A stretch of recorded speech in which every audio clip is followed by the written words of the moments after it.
Hello everybody and welcome to my presentation. This work deals with the efficient localization of faults, which is an important prerequisite towards successful debugging of systems. The definition is as follows. We have given a system which consists of a set of components and which does not behave as expected. And the goal is to find the faulty components responsible for the misbehavior. Let me give you a short example. Assume the following full adder which does not work properly.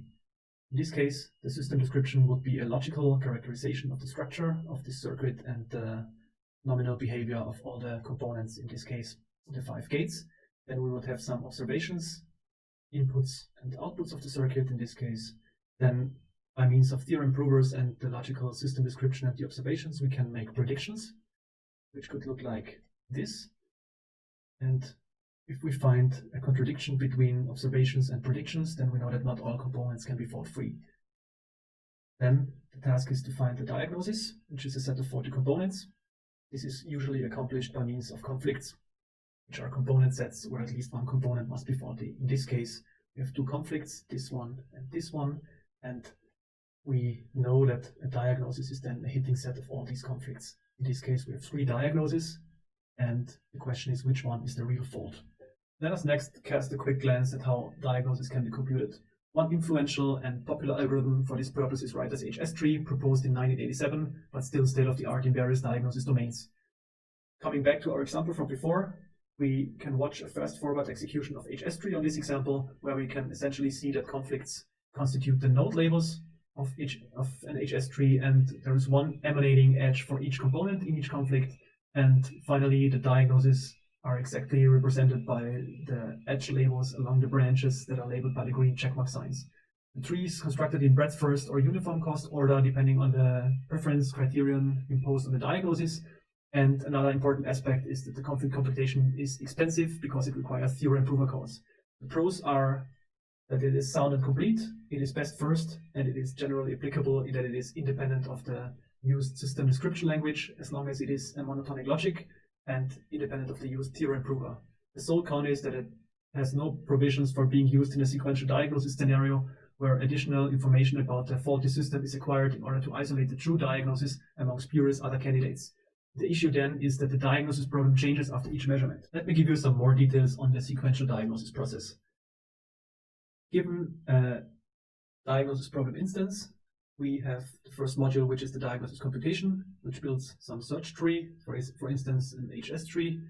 The output preferred diagnoses are forwarded to the second module, which is the measurement point selection, where usually some heuristics are used in order to find the best point where to make a measurement.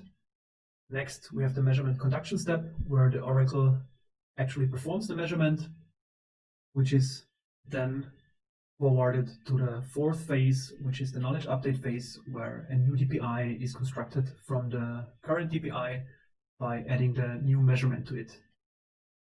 This loop is iterated until some diagnostic goal is reached, and finally the best diagnosis is returned.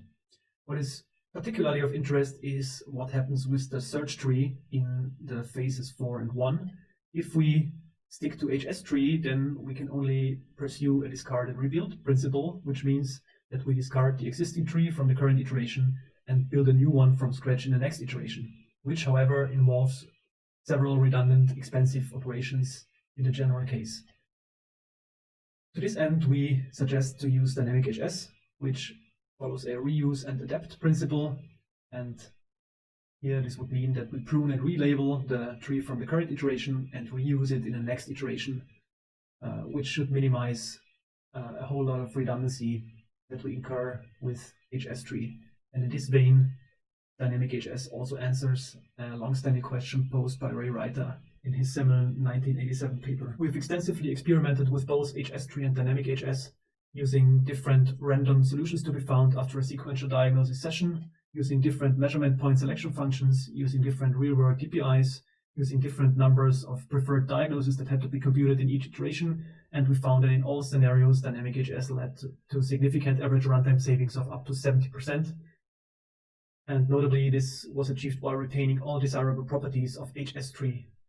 Second, we counted the number of single runs where dynamic HS was better than HS tree, and as the line at the top shows, we have in most of the scenarios a 100% rate where dynamic HS outperformed HS3, and overall, if we take everything together, then we have more than 98% of all the single sessions where dynamic HS was better.